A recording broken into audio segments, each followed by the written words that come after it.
J'ai passé 4 ans à construire le projet le plus important de l'entreprise.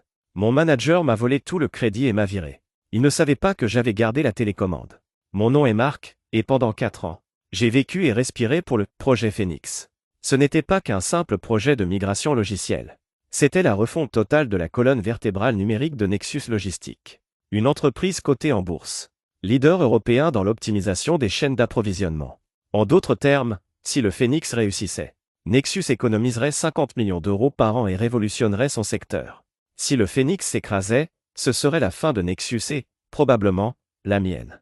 J'étais l'architecte principal. Le seul être humain sur Terre à comprendre la totalité des 200 000 lignes de code et la logique complexe du modèle d'apprentissage automatique, Machine Learning, ou ML, que nous avions développé. J'ai passé d'innombrables nuits sur des serveurs froids, jonglant avec des bases de données massives. J'ai raté des anniversaires, des mariages et des vacances.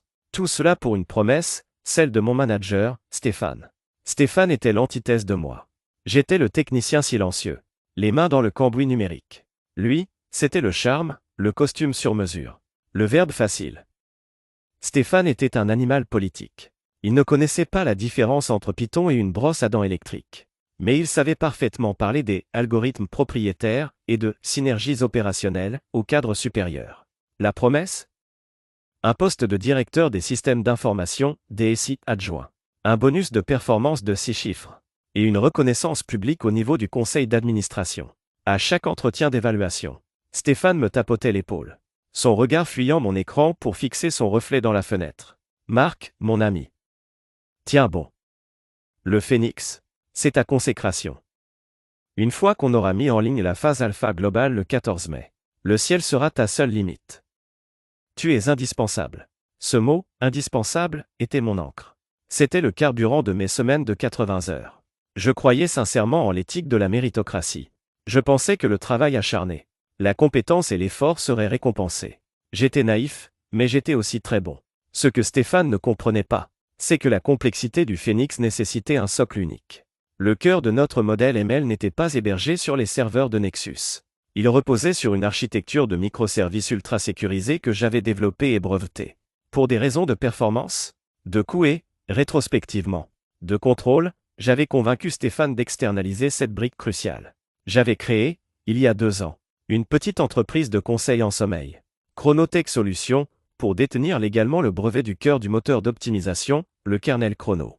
Stéphane avait accepté, voyant là une excellente méthode pour minimiser les dépenses d'investissement de Nexus et faire passer cela pour un partenariat stratégique avec un fournisseur externe. Il avait signé des contrats d'utilisation à long terme. Mais une seule personne possédait la clé de licence principale, l'accès au serveur racine et l'administration du service. Moi. J'avais senti une vague de méfiance monter depuis 6 mois. Stéphane avait commencé à me demander des rapports quotidiens ultra détaillés.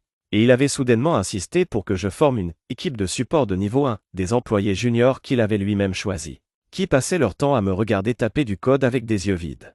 Il était en train de construire sa propre tour de contrôle. Mais il laissait toutes les fondations dans mes mains. Toutes les fondations dans mes mains. La date fatidique du déploiement global, phase alpha globale, approchait. Il ne restait plus que 2 semaines. La pression était insoutenable. Le Phoenix était stable, testé, et prêt à voler. C'est là que Stéphane a sorti le couteau le plus propre qu'il pouvait trouver. « Marc, le stress de la dernière ligne droite te ronge. » m'a-t-il dit un vendredi après-midi, me convoquant dans son bureau aux parois de verre. La vue sur Paris était magnifique. Le sentiment de danger était palpable. J'ai pris une décision pour ton bien-être. Le comité exécutif a jugé que tu avais besoin d'une pause méritée avant le grand lancement. Nous avons besoin que tu sois frais pour la phase de maintenance post-lancement, bien sûr. J'ai froncé les sourcils. Mais Stéphane, la migration finale des données sensibles se fait la semaine prochaine. Je suis le seul à pouvoir valider les scripts de mapping. Si quelque chose va de travers. Il m'a coupé avec un geste de la main. Ce geste de patron qui sait mieux que vous ce dont vous avez besoin. Tout est sous contrôle, mon ami. J'ai une équipe de juniors compétents qui peuvent suivre tes instructions écrites. Et Paul, notre CTO, a promis de jeter un œil. Je t'offre 2 semaines de congés payés forcés. C'est non négociable. Un cadeau de la direction. Tu m'en remercieras. Il m'a tendu un document. C'était un ordre de congé. Mais en bas, il y avait une section cachée, une cession temporaire des droits de propriété intellectuelle opérationnelle, pour la durée de mes congés, m'obligeant à remettre tous les identifiants d'administration du système à Paul et à Stéphane. C'est là que la vérité a frappé. Mon cœur s'est mis à battre la chamade. Mais mon esprit est resté froid, incroyablement lucide. Ce n'était pas un congé. C'était une éviction. Il voulait me sortir de l'équation juste avant le triomphe, pour que lui seul puisse monter sur scène le 14 mai pour la grande annonce du succès. Il voulait s'attribuer le poste de DSI à plein temps, en présentant le Phénix comme son chef-d'œuvre. J'ai pris le document, et j'ai pensé à tous ces week-ends gâchés, à l'épuisement physique et mental, à la fois stupide que j'avais placé en cet homme. Je sentais la rage, mais aussi la puissance de mon secret. J'ai signé les documents sans poser de questions, avec une démission silencieuse. Tu as mes identifiants dans une enveloppe scellée sur mon bureau. Lui ai-je dit. Tu les trouveras. Bonne chance pour le lancement. Je suis parti. L'humiliation ne s'est pas arrêtée là. Le lendemain, je recevais un courriel du département des ressources humaines, RH, mon accès au campus était révoqué pour la durée de mon congé. Et, quelques heures plus tard, une fuite interne, que je soupçonnais être Stéphane, a révélé un communiqué de presse interne annonçant le succès imminent du Phénix.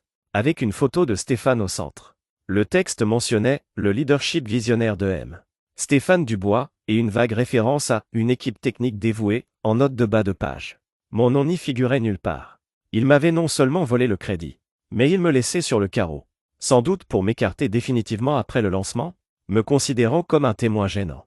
Ce qu'il ne savait pas, c'est que j'avais toujours été le genre de personne à envisager le pire scénario. Un jour, il y a 2 ans, ma femme m'avait dit en riant, « Marc, tu protèges ton code comme si le gouvernement allait te le voler. » Elle avait raison. J'étais paranoïaque. Et cette paranoïa est devenue ma rédemption. J'ai annulé mes soi-disant vacances et j'ai pris contact avec Élise, mon ancienne colocataire de faculté de droit. Devenue avocate spécialisée en droit des technologies et pays, propriété intellectuelle. J'ai besoin que tu déclenches le protocole chrono. Lui ai-je dit au téléphone, ma voix calme, presque dénuée d'émotion. Tu es sûr? Le risque de rupture de contrat est énorme, m'a prévenu Élise. Ils ont déjà rompu. La confiance est morte. Ils m'ont volé 4 ans de ma vie. Je veux que tu mettes en application l'accord de licence. Le protocole chrono était mon plan de contingence, incorporé dans le contrat initial entre Nexus Logistique et Chronotech Solutions. Il y avait une clause que Stéphane avait jugée administrativement superflue et qu'il avait à peine lue. Clause 7. À dépendance critique et continuité de service, dispositif gardien. En cas de cessation unilatérale et sans motif légitime de la relation professionnelle avec l'administrateur technique principal, M. Marc Dubois, au cours de la période de déploiement, jusqu'à 90 jours après la phase alpha globale. La licence d'utilisation du kernel Chrono sera automatiquement révoquée. Sans préavis. Chronotech Solutions se réserve le droit de mettre le service en mode maintenance jusqu'à ce qu'un accord financier et contractuel satisfaisant soit trouvé pour le transfert complet des droits. J'avais formulé cette clause il y a des années. Non pas par malice, mais par simple précaution d'ingénieur, si je devais partir. L'entreprise devait avoir un plan B. Stéphane avait pensé que cela me protégeait d'un licenciement direct. Mais il n'avait pas compris la puissance de la révocation automatique. J'ai passé 2 jours entiers à préparer la riposte. L'alerte légale, J1 avant lancement, Élise a envoyé une notification officielle et recommandée à la direction des affaires juridiques de Nexus Logistique. Le sujet était simple, notification de révocation immédiate de licence kernel Chrono, projet Phénix. Elle demandait une réunion d'urgence pour le lendemain, le jour du lancement, pour discuter des conditions de continuité de service à la suite de mon congé forcé. Stéphane et Paul, submergés par les derniers préparatifs, n'ont jamais lu l'email. Les services juridiques, trop lents, n'ont jamais averti le conseil d'administration. 2. L'action technique, H6 avant lancement, le kernel Chrono. La brique essentielle qui faisait le lien entre toutes les bases de données, BD, et le nouveau système.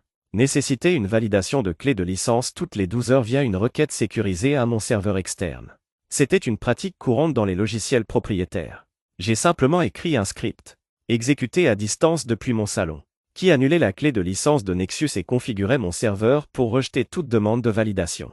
Le Phénix allait continuer à fonctionner jusqu'à ce que la licence expire, soit 12 heures après ma révocation technique.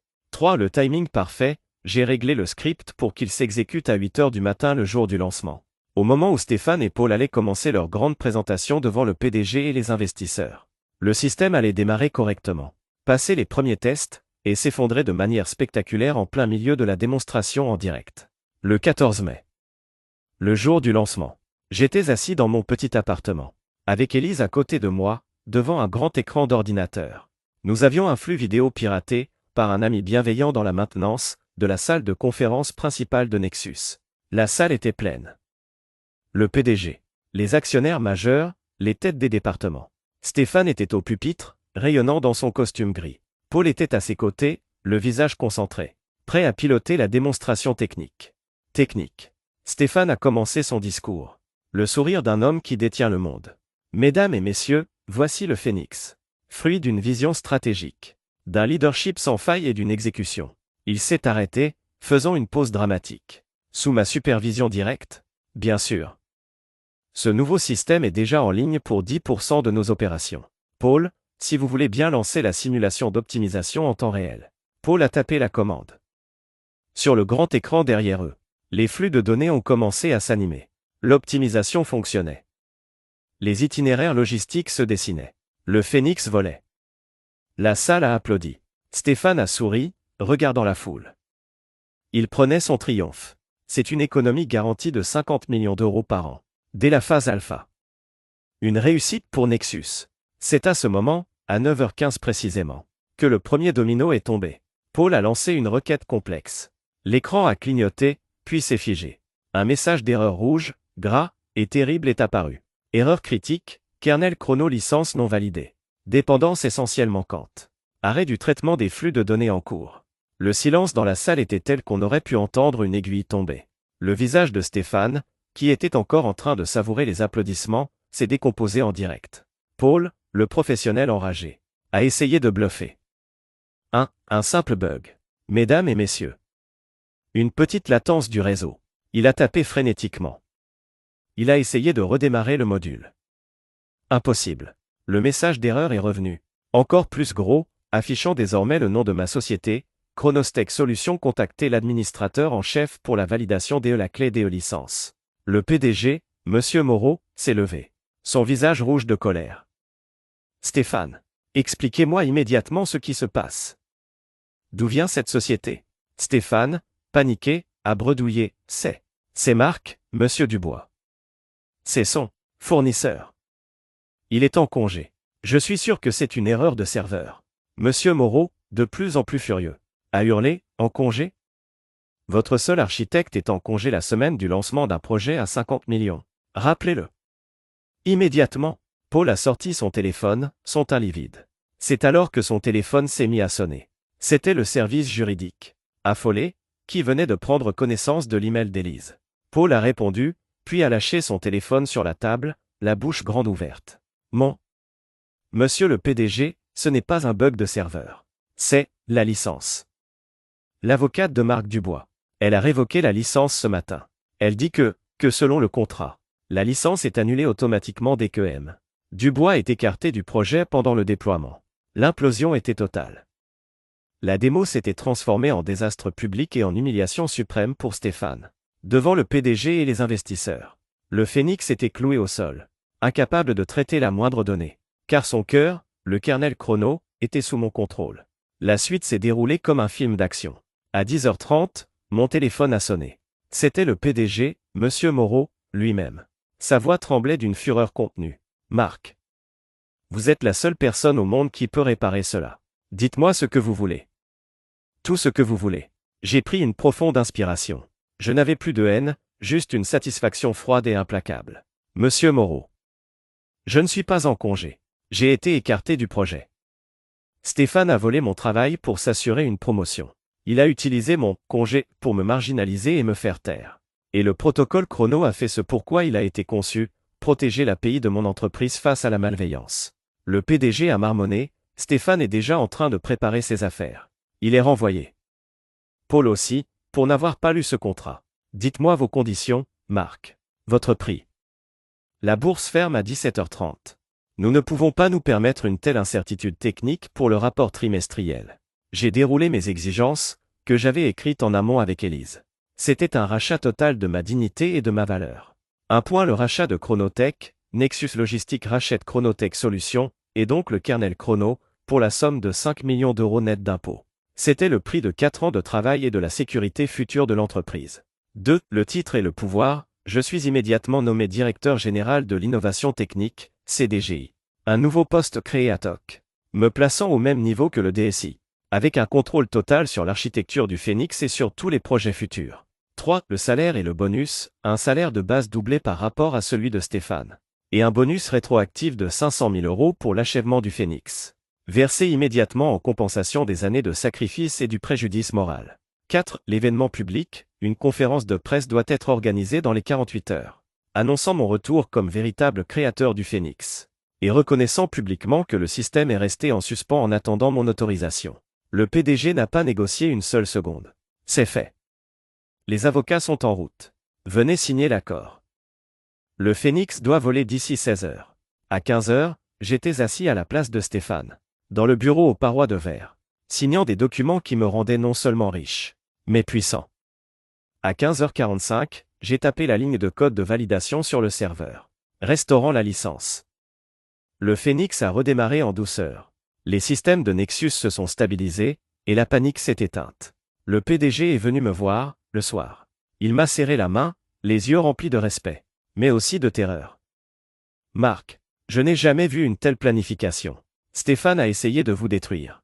Vous avez détruit toute sa carrière. Non, monsieur Moreau, lui ai-je répondu, en regardant le coucher du soleil sur Paris depuis mon nouveau bureau. Stéphane s'est détruit lui-même en choisissant l'apparence plutôt que la compétence. Moi, je n'ai fait qu'appliquer la clause de continuité de service que l'architecte a jugé nécessaire d'inclure. J'ai non seulement sauvé le projet, mais j'ai obtenu le poste de mes rêves. Une fortune et la vengeance la plus douce imaginable. Je suis passé du statut d'employé invisible et exploité à celui de sauveur indispensable. Et la chute de Stéphane a été la preuve parfaite de ma légitimité. Je suis le Phénix, et j'ai brûlé les traîtres sur mon chemin vers le sommet. Nous ne pouvons pas nous permettre une telle incertitude technique pour le rapport trimestriel. J'ai déroulé mes exigences, que j'avais écrites en amont avec Élise. C'était un rachat total de ma dignité et de ma valeur. Le rachat de Chronotech, Nexus Logistique rachète Chronotech Solutions, et donc le kernel Chrono, pour la somme de 5 millions d'euros net d'impôts. C'était le prix de 4 ans de travail et de la sécurité future de l'entreprise. 2. Le titre et le pouvoir, je suis immédiatement nommé directeur général de l'innovation technique, CDGI. Un nouveau poste créé ad hoc, me plaçant au même niveau que le DSI, avec un contrôle total sur l'architecture du Phénix et sur tous les projets futurs.